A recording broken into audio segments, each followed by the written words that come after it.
हाय, क्या हाल चाल? बढ़िया। पढ़ाई चल रही है ठीक से? गुड। तो आज हम लोग बहुत ही शानदार, जबरदस्त और प्यारा सा लेक्चर करने वाले हैं। Circular motion. वाह, क्या बात है। दुनिया गोल है, उसी गोल गोल की बात करेंगे। देखो, इस पर चढ़ेगा कभी? आज मजा दिलाएंगे तुझे इस झूला का। बहुत मजा आएगा तुझे गोल गोल घूमेंगे। ये दुनिया गोल गोल है। फिजिक्स में एक समस्या आती है, क्या? सवाल नहीं बनता है सर।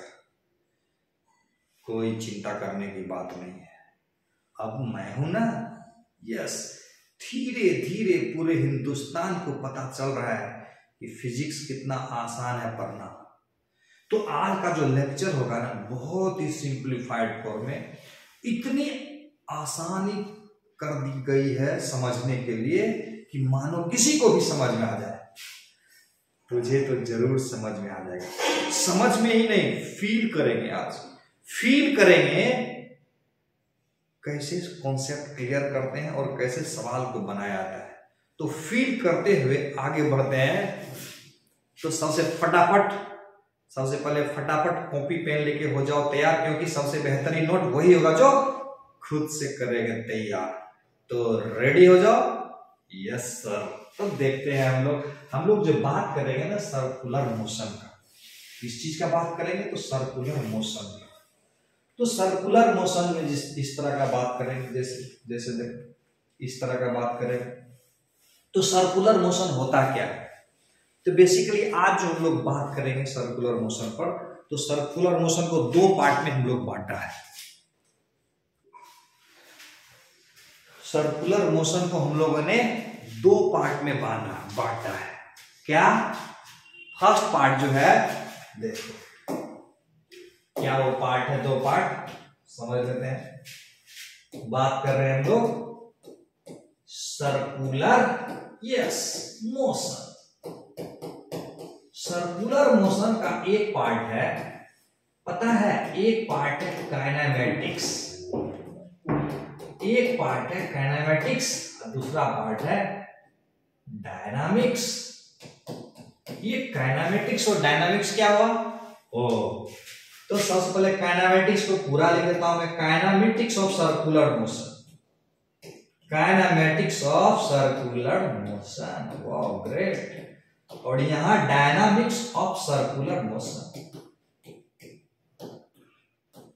Very good. काइनेमैटिक्स मतलब इसमें भी सर्कुलर मोशन को पढ़ेंगे। डायनामिक्स मतलब इसमें भी सर्कुलर मोशन को पढ़ेंगे। लेकिन इसमें क्या होगा ना, फोर्स इज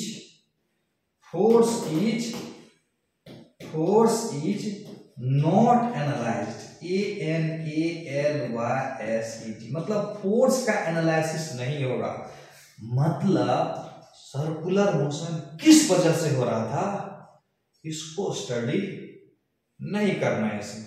और ये वाला जो सेक्शन होगा, इसमें मोशन को स्टडी करेंगे, लेकिन with the considering the cause of motion. इसमें मोशन को स्टडी करेंगे without considering the cause of motion. एक लाइन में बोले तो फोर्स इज नॉट एनालाइज्ड। इसमें क्या होगा, मोशन को स्टडी करेंगे with considering the cause of motion. एक लाइन में बात करूं तो force is ANALYS, force is analysed. यानी इस पार्ट में फोर्स का एनालिसिस होगा। क्लियर है बात? तो सर्कुलर मोशन क्या होता है वो जान लेते हैं हम लोग। सर्कुलर मोशन बेसिकली होता है कि अगर कोई पार्टिकल किसी प्लेन में इस प्रकार से मूव करे, ये मोशन ने प्लेन का एग्जांपल हो गया। बिल्कुल, कहता है कोई पार्टिकल किसी प्लेन में इस प्रकार से मोशन करे कि उसका दूरी किसी फिक्स पॉइंट या मूविंग पर, ये पॉइंट को मान लेते हैं फिक्स मान सकते हैं या इसको मूविंग ही मान सकते हैं। तो इसके रिस्पेक्ट में इसकी दूरी नहीं बदले और वो मोशन करे, इस तरह से मान लेते हैं मोशन कर रहा है। तो बोलेंगे, क्या बोलेंगे? बोलेंगे इसके रिस्पेक्ट में इसका मोशन सर्कुलर है, चाहे ये रेस्ट में हो चाहे मूविंग का हो, इसके रिस्पेक्ट में इसका मोशन सर्कुलर हुआ। सर्कुलर में एक गजब का नोट में समझाता हूं, ये बहुत मजेदार है और उम्मीद है कि मजा आएगा। क्या मजा आएगा? देखो ये मान लेते हैं एक सर्किल ड्रॉ करते हैं, ये लेते हैं एक सर्किल, देखो ये एक सर्किल ले लिया, ठीक, सर्किल ले लिए, उसका डार्क कर देता हूं इस सर्किल को, ये एक सर्किल लिए, ये इसका सेंटर है। अब मान लेते हैं, जवाब देना ठीक से, सोच के जवाब देना, ठीक, पक्का, गलती नहीं ना दोगे जवाब। देखो डिफरेंट में पॉइंट लिया हूं, जवाब देना है सोच समझ कर। मान लेते हैं यहां पर जो लिख रहे हैं 5 मीटर पर सेकेंड, कुछ लिख रहे हैं हम 5 मीटर पर सेकेंड, यहां भी हम कुछ लिखे 5 मीटर पर सेकेंड, और यहां भी हमने कुछ लिखा 5 मीटर पर सेकेंड, और यहां भी हमने कुछ लिखा 5 मीटर पर सेकेंड। एक एग्जांपल ये है। दूसरा एग्जांपल मान लेते हैं, और ले लेता हूं, यही ले लेते हैं, इसी पर लेते हैं। चलो तो मान लेते हैं यहां पर, इसी में मान लेते हैं, यहां ले लेते हैं 3 मीटर पर सेकेंड। Very good. यहां पर देखो, यहां पर इसको देखो ऐसे घुमाए थे, इसको ऐसे घुमा देते हैं, कोई बात नहीं। यहां पर मान लेते हैं 5 मीटर पर सेकेंड, और यहां पर हम मान लेते हैं 7 मीटर पर सेकेंड है, और यहां पर हम मान लेते हैं 9 मीटर पर सेकेंड। कितना है? 9 मीटर पर सेकेंड है। क्लियर है? यस क्लियर है, कुछ दिख रहा है, बहुत बढ़िया। तो एक बात बताओ, क्या इसमें वेलोसिटी बराबर है?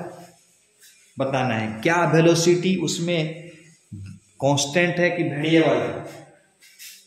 इसमें वेलोसिटी कांस्टेंट है कि वेरिएबल है? इसमें वेलोसिटी कांस्टेंट है कि वेरिएबल है? ध्यान से समझना, ये है 3 मीटर पर सेकेंड, और यहाँ है 5 मीटर पर सेकेंड, और यहाँ है 7 मीटर पर सेकेंड। बताना है, वहां है 9। तो क्या इसमें वेलोसिटी कांस्टेंट है? ये कांस्टेंट है कि वेरिएबल है? तो ये कांस्टेंट है कि ये बराबर कांस्टेंट नहीं है, ये बताओ मुझे। क्या आंसर होगा? ये वाला सही, ये वाला सही? मैं बताऊंगा ना, तू मेरा पढ़ना हो गया, तेरा अकल भी खुला रहना चाहिए। ऐसे बनता है सवाल। एक हो गया कि वीडियो खोल दिए और बनाए देखे जा रहे हैं, तो पढ़ते पढ़ते बच्चे दम निकल जाएगा, लेकिन समझ में नहीं आएगा। लेकिन इस प्रकार से पढ़ेंगे तो दिमाग जो है ना तेरा एक्टिव मोड में आ जाएगा। तुझे पता है ना, टीवी देखने से दिमाग काम नहीं करता है, दिमाग एकदम शांत हो जाता है। मतलब क्या होता है, ब्रेन का जो है ना, वो जो क्या बोलते हैं उसको, प्रोडक्टिव, मतलब ब्रेन का जो एनालिटिकल पावर है जो समाप्त हो जाता है, बोला जाता है। तो एनालिसिस करो, क्वेश्चन है तो क्या होगा इसमें? वेलोसिटी कांस्टेंट है, क्या कांस्टेंट है इसमें कांस्टेंट है? कांस्टेंट नहीं है बच्चे, वेरिएबल है। ये कैसे बोल दिए सर? ये कैसे आपने बोल दिया सर कि वेरिएबल है, यहाँ भी 5 है, यहाँ भी 5 है, यहाँ भी 5 है? ओह देखो, एक बात तुमको मैं समझाता हूँ। वेलोसिटी क्या है? स्केलर है कि वेक्टर है? अच्छा, ये तो वेक्टर क्वांटिटी है। वेलोसिटी एक वेक्टर क्वांटिटी है, बिल्कुल। जब ये वेक्टर क्वांटिटी है तो दो बात होगा, इसका होगा मैग्नीट्यूड। क्या होगा इसका? इसका होगा मैग्नीट्यूड, और इसका होगा डायरेक्शन। मैग्नीट्यूड का मतलब v का मैग्नीट्यूड मतलब v, और डायरेक्शन होगा दूसरा। कमाल हो गया सर, अब समझ में आ रहा है बात। क्या समझ में आ रहा है बात? वेलोसिटी एक वेक्टर क्वांटिटी होता है, उसमें इसका मैग्नीट्यूड हर जगह सेम है, ये हर जगह सेम है इसमें, और ये हमेशा चेंज कर रहा है ना, चेंजेज कंटिन्यूअसली, यानी वेलोसिटी का मैग्नीट्यूड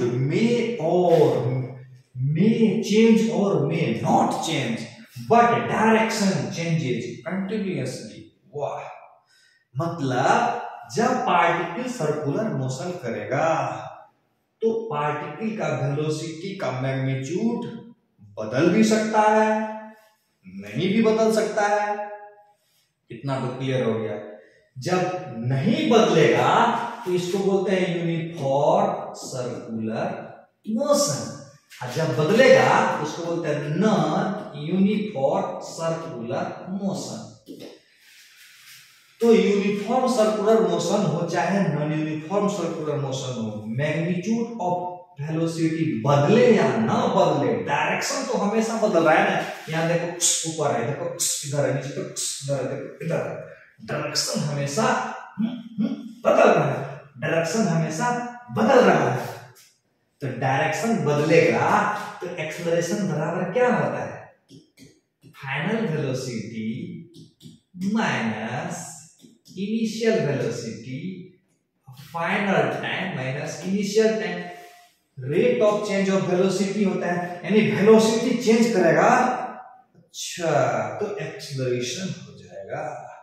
तो क्या हम कह सकते हैं कि सर्कुलर मोशन एक ऐसा मोशन इन ए प्लेन का एग्जांपल है जिसमें पार्टिकल हमेशा एक्सेलरेटेड मोशन होता रहता है, एक्सेलरेटेड मोशन में होता है।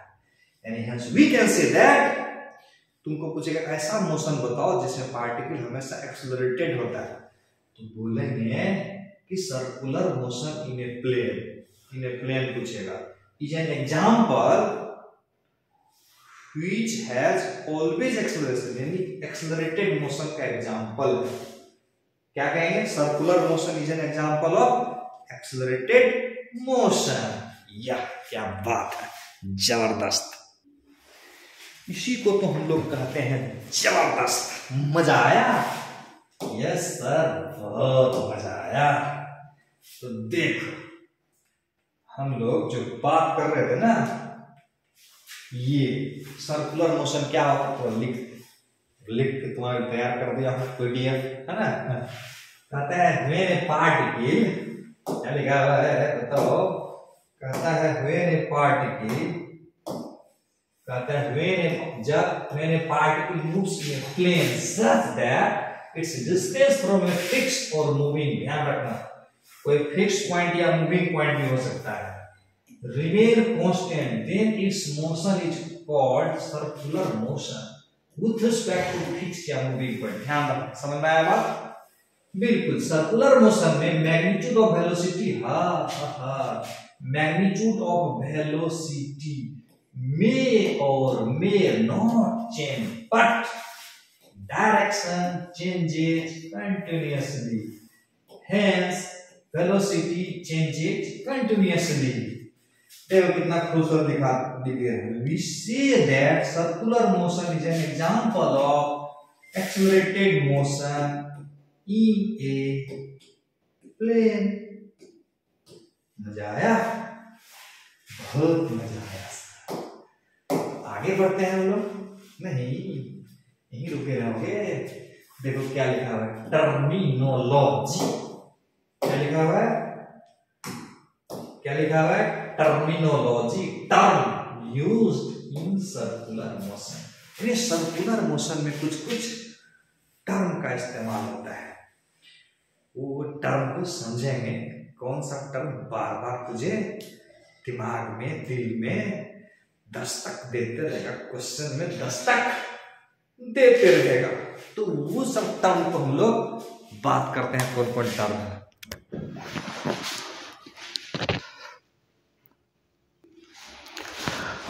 पहला देखो एंगुलर पोजीशन, इसको डिनोट करेंगे हम लोग थीटा से। एंगुलर पोजीशन ये क्या होता है, मान लेते हैं एक पार्टिकल है सर्कुलर पाथ में मोशन कर रहा है, ये हम मान लेते हैं एक्स एक्सिस और इसको हम मान लेते हैं वाई एक्सिस।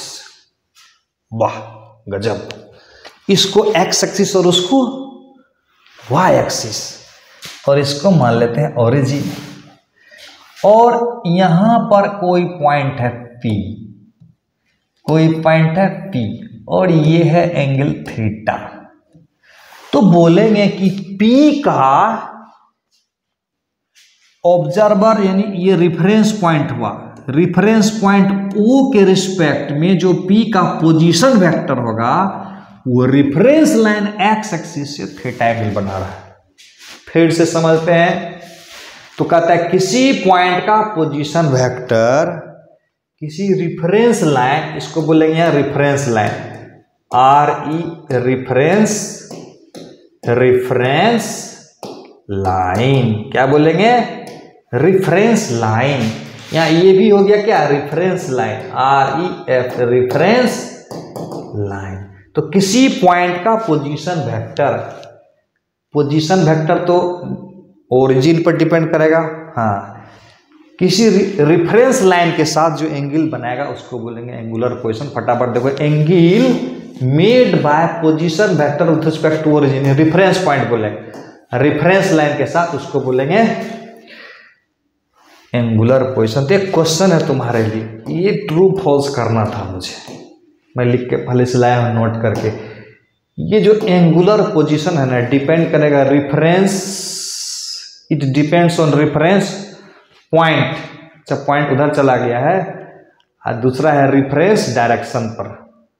तो पहला हम लिखता हूँ रेफरेंस पॉइंट और दूसरा है रेफरेंस डायरेक्शन। दो इसी पॉइंट बन गया है, रेफरेंस पॉइंट और रेफरेंस डायरेक्शन। ट्रू की फॉल्स, क्या दोनों पर करेगा कि एक ही पे करेगा? दोनों पे करेगा। वो कैसे? ध्यान से समझना, मजा आ जाएगा तुझको। कैसे? ध्यान से समझना। ये थीटा को बोलेंगे एंगुलर पोजीशन। बहुत बढ़िया। देखो एंगुलर पोजीशन कैसे निकालते हैं, एंगुलर पोजीशन कैसे निकालते हैं।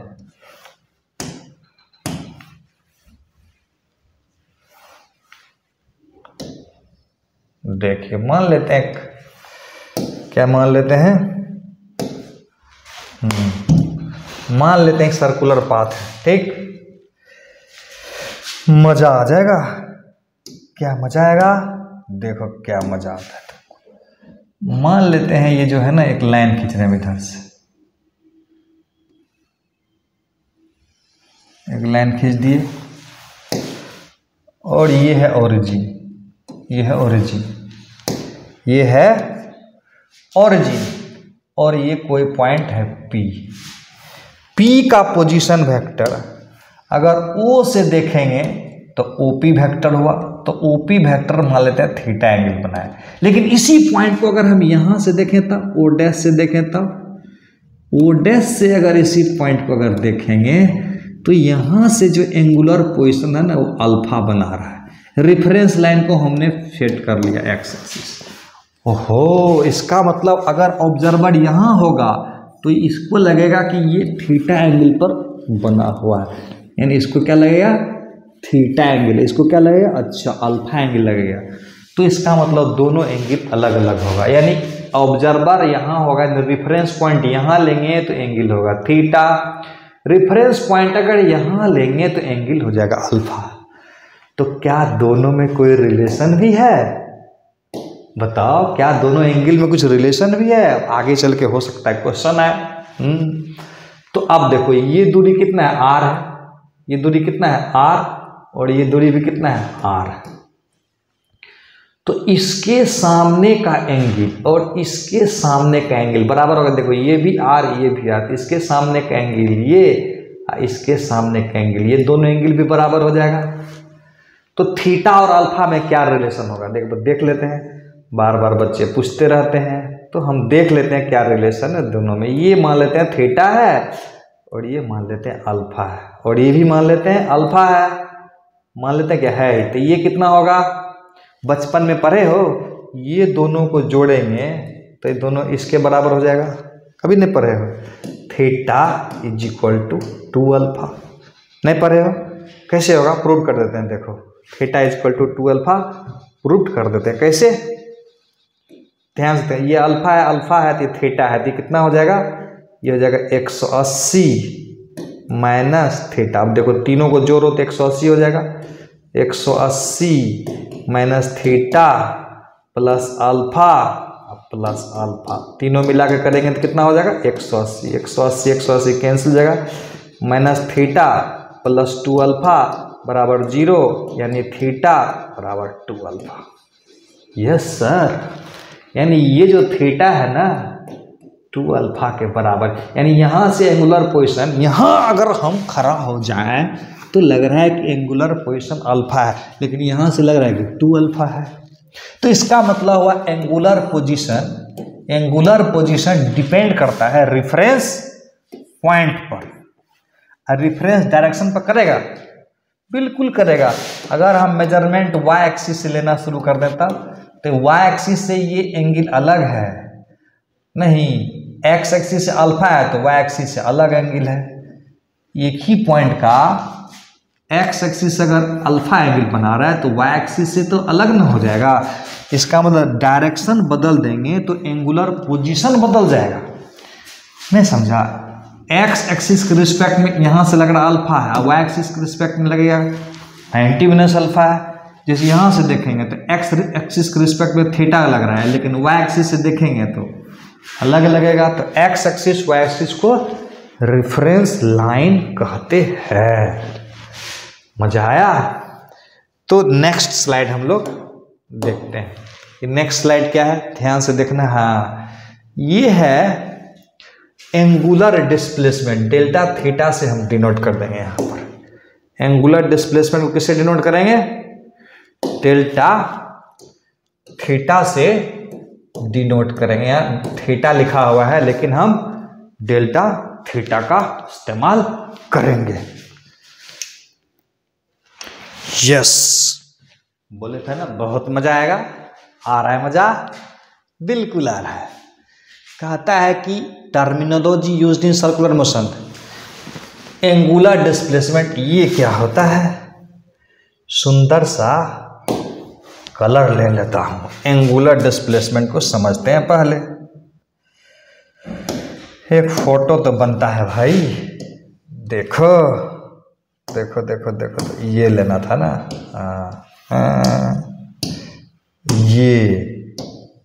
ये है, क्या है ये है सर्कुलर पाथ। अब आज हम लोग देखेंगे एंगुलर डिस्प्लेसमेंट क्या होता है। देखते हैं। ये इसका सेंटर है, बहुत बढ़िया। ये इसका सेंटर है। सेंटर से मान लेते हैं, यहां से शुरू करता हूं। यहां से पोजीशन वेक्टर इसका r है। शुरू में टाइम था t1 और t1 बराबर t टाइम मान लेते हैं। और बाद में चला गया यहां हो गया t2 टाइम। t2 टाइम में t प्लस डेल्टा t हो गया, यानी यहां से यहां तक में एंगल बना लिया डेल्टा थीटा मान लेते हैं। क्या मान लेते हैं? एंगल बना लिया डेल्टा थीटा। सुंदर लगना चाहिए ना थीटा। थीटा को सुंदर लगना चाहिए। गुड। तो क्या होता है? एंगल ट्रेवर्स यानी travel by position vector of a moving particle with respect to a reference point. SI unit radian, dimension बताता हूं क्या होगा। यानी एक पार्टिकल है जो मूविंग कर रहा है ना, ऐसे नहीं ऐसे, तो ये इसका हुआ डेल्टा S हो गया लीनियर डिस्टेंस। डेल्टा x क्या हो गया? डेल्टा S को बोलेंगे लीनियर डिस्टेंस। डिस्प्लेसमेंट मत बोलना, डिस्टेंस बोलेंगे। बहुत बढ़िया। डेल्टा एस हो गया लीनियर डिस्टेंस और डेल्टा थीटा हो गया एंगुलर डिस्प्लेसमेंट। बहुत मजा आएगा, बोले थे ना, प्रॉमिस किए हैं। अब अच्छा मान लो तो इस पॉइंट का नाम है ए और इस पॉइंट का नाम हम देते हैं बी। तो कोई बता सकता है लीनियर डिस्प्लेसमेंट क्या होगा? यस, ये बी जो हो गया ना, ये हो गया लीनियर डिस्प्लेसमेंट। बात समझना है ध्यान से, तो छोटी छोटी बातें करना है। तो सबसे पहले तुमको बताना है कि एंगुलर डिस्प्लेसमेंट अगर डेल्टा थीटा है, लीनियर डिस्टेंस अगर डेल्टा एस है, एंगुलर डिस्प्लेसमेंट अगर ए बी वेक्टर है, तो तीनों में कुछ रिलेशन होगा। हाँ, यही ना मुद्दा की बात है, मजे की बात है। तो सबसे पहले हम लोग यहाँ पर मेन हीरो कौन है? ये मेन हीरो मतलब जिसकी बारात आएगी, जिसकी शादी होगी, आज का मेन हीरो तो यही ना रहे, एंगुलर डिस्प्लेसमेंट। ये भी है, लेकिन मेन हीरो कौन है? Angular displacement. इसको सेंटर में रख के बात करेंगे ना। एंगुलर डिस्प्लेसमेंट बराबर क्या होगा? तो बचपन में पढ़े हो, angle is equal to arc by radius. पढ़े है? बिल्कुल पढ़े हैं। तो एंगल की जगह डेल्टा थीटा, आर्क की जगह यहां डेल्टा एस, ये हुआ आर्क, ये क्या हुआ? Arc, A B arc. Radius हो गया आर, ये हुआ इस डेल्टा थीटा का मान। समझे? याद रखना, इसको किस में लेना है? तो इसको हम लोग डिग्री में भी ले सकते हैं, DEGREE डिग्री में भी लिख सकते हैं और रेडियन में भी ले सकते हैं। लेकिन SI यूनिट वाले ने बोला है कि तुम डिग्री का मत इस्तेमाल कर, रेडियन का इस्तेमाल कर। तो इसीलिए हम लोग एंगुलर डिस्प्लेसमेंट का जो यूनिट लेंगे ना, वो रेडियन वाला लेंगे। क्लियर है बात? डिग्री में ना, डिग्री में कभी नहीं लेना। अब समस्या है कि डायमेंशन क्या होगा? बताओ, दिमाग लगा के डायमेंशन क्या होगा? डायमेंशन तो बड़ा आसान है। देखो, ये है डिस्टेंस, इसका डायमेंशन होगा L और इसका भी डायमेंशन होगा L में L कैंसिल हो गया, तो डायमेंशन क्या होगा? M पे पावर 0, L पे पावर 0, T पे पावर 0। आ गया ना मजा? हाँ, मजा आ गया। मतलब M पे पावर 0 यानी डायमेंशन लेस। इसी को तो हम लोग बोलते हैं, क्या बोलते हैं? Dimension less. इसको बोलते हैं डायमेंशन लेस क्वांटिटी है, लेकिन यूनिट है, डायमेंशन नहीं है। यूनिट लेस है, लेकिन यानी ऐसा पूछागा कि ऐसा संभव है कि यूनिट हो और डायमेंशन ना हो? बिल्कुल, उसमें आ जाएगा ये क्लियर हो गया। अब छोटा छोटा सवाल दूंगा मैं। तो डेल्टा एस बराबर क्या होगा? जरूरत पड़ेगा तो डेल्टा एस बराबर डेल्टा थीटा इंटू आर का प्रयोग करें। ये लीनियर डिस्टेंस हुआ डेल्टा एस, डेल्टा थीटा समझ में आ गया। लेकिन एक क्वेश्चन है कि एंगुलर डिस्प्लेसमेंट ए बी क्या होगा? हाँ, ये हुआ, सॉरी क्या बोले थे, लीनियर डिस्प्लेसमेंट है ना। ए बी वेक्टर का मैग्नीट्यूड क्या होगा? पता है? नहीं पता? देखो लिख देता हूं मैं, 2r साइन, हाँ कभी पढ़े हो? 2r साइन थीटा बटा 2। कहाँ सीखना है? तो देख लेना है डिस्प्लेसमेंट और डिस्टेंस और डिस्प्लेसमेंट में काइनेमेटिक्स का लेक्चर, उसमें तुझे मिल जाएगा। ये फर्स्ट लेक्चर में ही मिल जाएगा तुझको, फर्स्ट लेक्चर में ही हाँ मिल जाएगा तुमको। उसमें नहीं होगा तो सेकंड वाला में होगा काइनेमेटिक्स का। 2r साइन थीटा बटा 2 कुल मिलाकर ऐसे समझा देता हूँ मैं। ऐसे देखो, नहीं समझे हो, जैसे ये R है और ये R है, और मान लेते हैं ये है एंगुलर ये है डेल्टा S, और ये हो जाएगा ये वाला मान लेते हैं डेल्टा थीटा है। तो ये अगर A है और ये अगर B है तो ये वाला पार्ट हो जाएगा 2R साइन थीटा बटा 2, और ये वाला पार्ट क्या हो जाएगा डेल्टा थीटा गुना R। इसको बोलेंगे R और ये बोलेंगे ऐसे ऐसे जाएंगे ना, तो ये हुआ डिस्टेंस, डिस्टेंस हो गया R पर, डिस्प्लेसमेंट हुआ यहां से यहां मिलाने पर। मजा आया? बोले थे ना बहुत मजा आएगा। आगे चलते हैं, बने रहो। देखो एक सवाल पूछने का मन कर रहा है तुमसे, पूछ लूं क्या? बिल्कुल सर पूछ लीजिए। सवाल है कि ये जो एंगुलर डिस्प्लेसमेंट डेल्टा थीटा है ना, क्वेश्चन है इट डिपेंड्स ऑन, एक नंबर है रिफरेंस पॉइंट,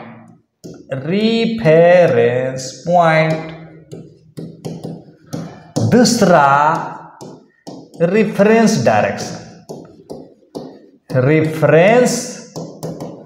डायरेक्शन। कौन सही है दोनों में? कौन सही है? क्या ये वाला सही है? ये वाला बिल्कुल सही है, और ये वाला बहुत नाइंसाफी है। कैसे सर? देखो मान लेते हैं ये 2 पॉइंट है, यहां से देखते हैं तो ये एंगल बनाया 30 डिग्री मान लेते हैं।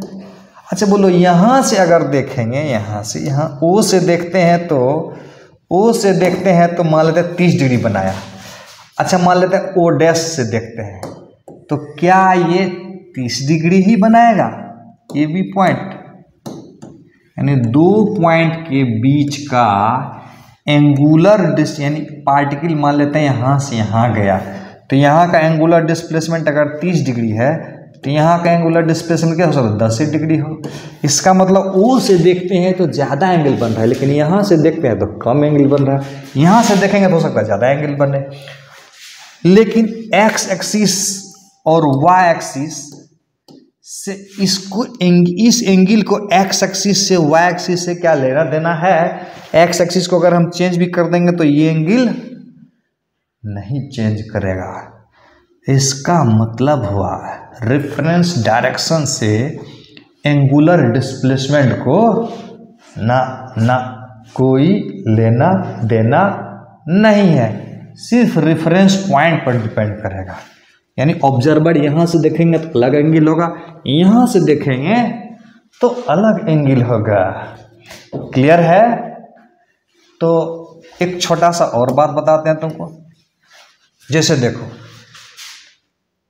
एक रिवॉल्यूशन में और n रिवॉल्यूशन में एंगुलर डिस्प्लेसमेंट कितना होगा? मान लेते हैं कोई पार्टिकल सर्कुलर पाथ पर मोशन कर रहा है, मान लेते हैं ये एक सर्कुलर पाथ है, अब पार्टिकल इस सर्कुलर पाथ पर मोशन कर रहा है, ठीक?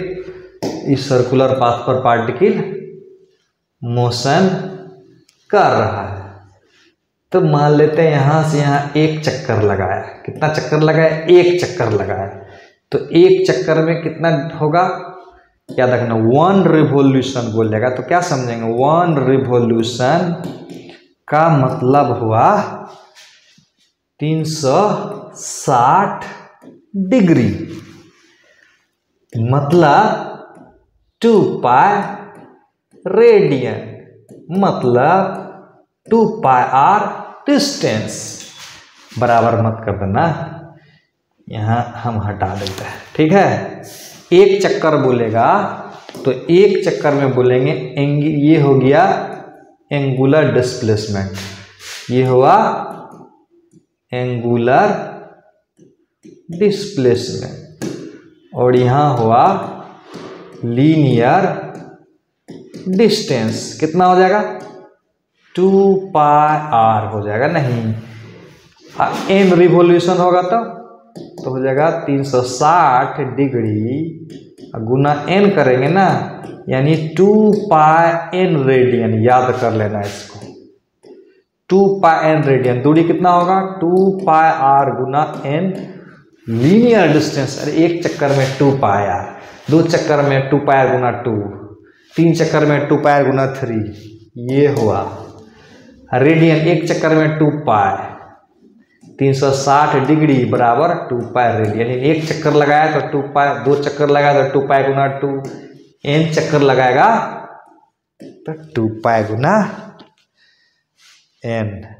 बोले थे ना बहुत आसान है, कुछ क्वेश्चन बना के देखा जाए, छोटा छोटा सवाल करते हैं। नहीं, सवाल ही हर चीज का जवाब है, हर समस्या का जवाब सवाल है। तो देखते हैं सवाल क्या है। सवाल देखो, a particle moving on 8 metres circular path, it covers 24 metre distance on a circular path, then find angular displacement. वाह क्या मजेदार है, क्या मजेदार सवाल है। तो देखते हैं क्या क्वेश्चन में कह रहा है। क्वेश्चन पहले ले लेते हैं। नहीं, ये है क्वेश्चन। इस सवाल में कह रहा है क्या कह रहा है, ये है circular path. Very good. Question में कह रहा है कि इसका रेडियस है 8 मीटर। कितना रेडियस? 8 मीटर। आराम से देखो ना, कोई भाग हड़बड़ी में मत पढ़ो। कहता कवर्स 24 मीटर ट्रेवल करता है, यानी 8 मीटर रेडियस है, 24 मीटर ट्रेवल करता है। यानी ये दूरी जो है ना, एस बोलो या डेल्टा एस बोलो, ये 24 मीटर हो जाता है। फाइंड एंगुलर डिस्प्लेसमेंट, ये पूछ रहा है बच्चा। ये डेल्टा थीटा बराबर क्या बन जाएगा? ऑप्शन भी देते हैं ऑप्शन दे देता हूँ ना, ऑप्शन दे देंगे तो मजा आ जाएगा। ऑप्शन दे देंगे तो मजा आ जाएगा। चलो बिना ऑप्शन का ही बताओ, कुछ है ही नहीं ना। Angle is equal to arc बटा रेडियस, नहीं आर्क बटा रेडियस, और आर्क हो गया 24 मीटर, ये हो गया 8 मीटर, यानी हो गया 3 रेडियन। है बच्चा वाला सवाल। तो एक कॉन्सेप्ट और बताता हूं, ठीक है। एक कॉन्सेप्ट और लेते हैं तब मजा आएगा तुझको। वेक्टर है कि स्केलर है? बैक जाता हूं, बैक जाते हैं हम। इसमें एक चीज पूछना था कि एंगुलर डिस्प्लेसमेंट स्केलर है कि वेक्टर है। बहुत ही शानदार सवाल है। एंगुलर डिस्प्लेसमेंट स्केलर की वेक्टर, एंगुलर डिस्प्लेसमेंट क्या है? स्केलर की वेक्टर। बहुत बढ़िया सवाल। क्या है? बहुत बढ़िया सवाल है। तो कहता है कि ये स्केलर भी है, वेक्टर भी है। वाह, ये कौन बात हुआ? स्केलर भी और वेक्टर भी, ये दोनों बात होता है। बोलता है large angular displacement, large angular displacement, large angular displacement, yes, treated as a scalar. A small angular displacement, a small angular displacement treated as a vector. Small बोले तो डी थीटा, नहीं लार्ज बोले तो डेल्टा थीटा। कंफ्यूज मत करना। देखा गया है कि d theta 1 plus d theta 2 is equal to d theta 2 plus d theta one, इसको बोलते हैं कम्यूटेटिव लॉ। लेकिन ये देखा गया है डेल्टा थीटा वन और delta theta two, delta theta one और प्लस डेल्टा थीटा टू नहीं होता है। यानी बड़ा एंगल में देखेंगे तो नहीं होता है, छोटा में हो जाता है। ज़्यादा दिमाग नहीं लगाना है। स्मॉल रहेगा तो वेक्टर मानना है और बड़ा रहेगा तो स्केलर मानना है। दोनों अलग कैरेक्टरिस्टिक्स है। तो अब सवाल उठता है कि अगर वो स्केलर होगा तो किधर डायरेक्शन होगा। हाँ, ये बात समझ में। अगर ये स्केलर होगा तो किधर डायरेक्शन होगा, ठीक। अब वेक्टर होगा तो किधर डायरेक्शन होगा, ये देखना अभी हमको। मान लेते हैं ये पार्टिकल है जो मूव कर रहा है, इससे इस तरह का सर्कुलर मोशन कर रहा है, इस तरह का सर्कुलर मोशन कर रहा है। तो एंगुलर डिस्प्लेसमेंट क्या होगा, ऐसे से ऐसे हो जाएगा। नहीं, ये हुआ एंगुलर डिस्प्लेसमेंट डी थीटा, लेकिन इसका डायरेक्शन जो होगा ना इधर की तरफ हो जाता है। इसको बोलते हैं एक्सियल वेक्टर। ऐसे ऐसे ऐसे ऐसे अगर पार्टिकल रोटेट कर रहा है ना तो इसको हम लोग बोलते हैं एक्सिस।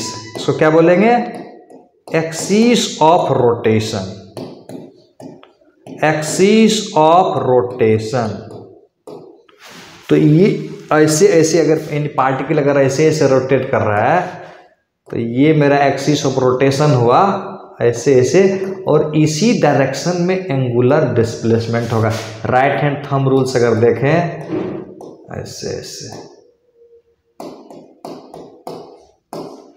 ये राइट हैंड थंब रूल, कोई बात नहीं, समझ जाना ना, हाथ है रे।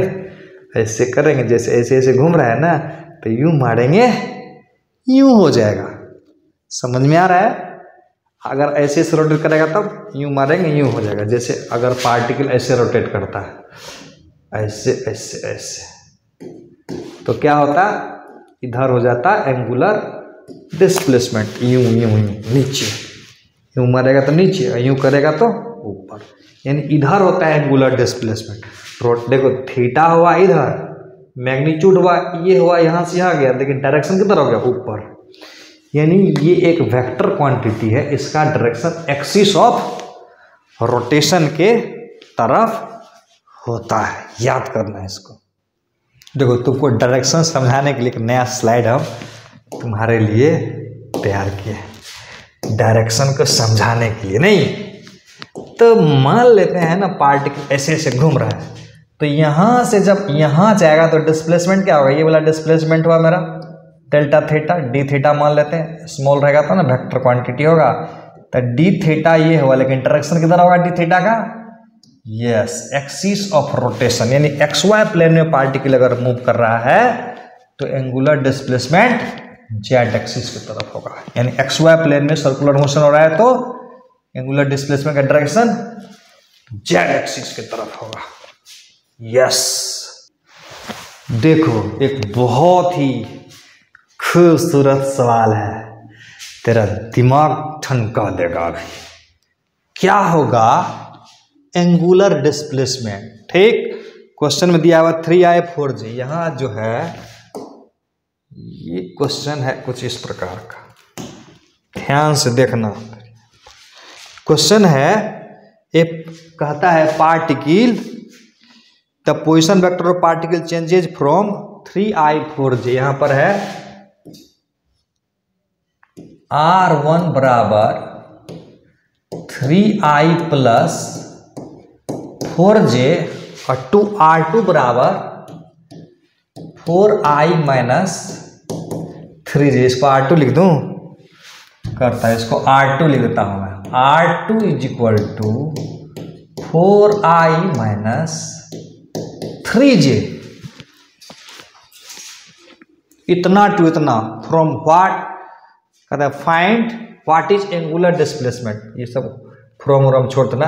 The position vector of particle changes इतना टू इतना, व्हाट, इसको हटा दो, व्हाट इज एंगुलर डिस्प्लेसमेंट, यानी थीटा का मान बताना है या डेल्टा थीटा का मान बताना है। थोड़ा सा सोच तो लो कैसे होगा। बहुत ही बोले थे ना तेरा दिमाग को खटाखट कर देगा खराब। अरे बच्चे ध्यान से दिमाग तो थोड़ा लगाओ, थोड़ा अकल का भी तो इस्तेमाल किया करो। देखो कैसे अपना अकल हम लोग लगाते हैं। ये क्या चीज़ है? सर्कुलर पाथ है। ठीक, क्वेश्चन में क्या कह रहा है? क्वेश्चन में कह रहा है कि मान लेते हैं शुरू में यहाँ था और बाद में चला गया यहाँ, और ये एंगल पूछ रहा है। तो वेक्टर फॉर्म में ये वेक्टर और ये वेक्टर तो अलग अलग होगा नहीं, तो ये एंगल पूछ रहा है क्या होगा। R1 बराबर ये और R2 बराबर ये। बड़ा आसान है रे, पहले कभी पढ़े हो? देखो दिमाग सिखाता हूँ लगाना। A डॉट B बराबर A का मैग्नीट्यूड B का मैग्नीट्यूड cos थीटा, तो cos theta is equal to yes yes yes yes yes. मजा आया? नहीं पढ़े हो?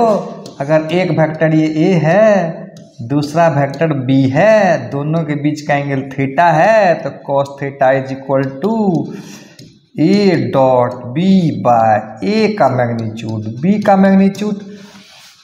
ये तो बहुत आसान है सर आसान ही तो है। तो क्या होगा cos थीटा का value? cos theta is equal to क्या होगा?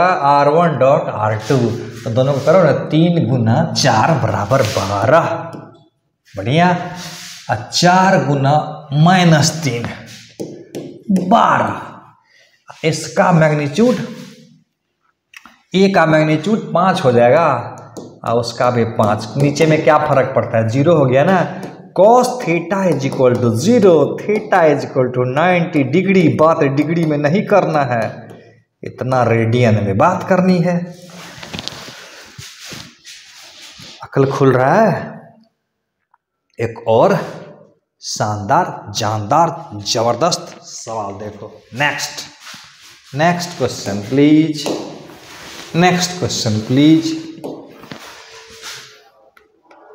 ये है अगला क्वेश्चन हमारा। फुल स्क्रीन तो व्यू करो। A particle moves on a circular path of radius 10 metre. If angular displacement of particle 120 degree, then find distance covered by particle. तो बच्चा वाला सवाल है, नहीं बनेगा? बनेगा कि नहीं? बन गया सर। बनना क्या है इसमें? बन गया। कैसे बना? देखो, हम ले लिया एक सर्किल। क्वेश्चन में क्या कर रहा है? 10 मीटर इसका रेडियस है। रेडियस कितना है? 10 मीटर। बहुत मोटा चल रहा है। रेडियस कितना है? 10 मीटर। कहते हैं एंगुलर डिस्प्लेसमेंट क्या होगा? एंगुलर डिस्प्लेसमेंट 120 डिग्री दिया हुआ है। मान लेते हैं ये 120 डिग्री दिया हुआ है। डिग्री को कैसे बदलोगे? 120 डिग्री बराबर कितना रेडियन? 2π/3 रेडियन। चलो मैं रेडियन डिग्री सिखाता हूँ अभी, ठीक? बाद में सिखाता हूँ। ये भी R बराबर हो जाएगा 10। तो क्वेश्चन में पूछ रहा है क्या? और क्वेश्चन में पूछ रहा है कि डिस्टेंस कवर्ड बाय पार्टिकल। अरे ये पूछ रहा है ये डेल्टा S बराबर व्हाट? तो पढ़े हो गए ना? डेल्टा S बराबर डेल्टा थीटा गुना R। डेल्टा थीटा की जगह 2π/3 गुना R के जगह डेल्टा थीटा दिया हुआ है 2π/3। डेल्टा S यहाँ लिखना था। डेल्टा S बराबर नहीं, delta S is equal to, तो डेल्टा थीटा गुना R। डेल्टा थीटा है 2π/3। R बराबर कितना है? 10। तो 10 हो गया, तो बस 20π/3। मजा आ रहा नहीं? मजा जब आ रहा है तो मजा आने दो।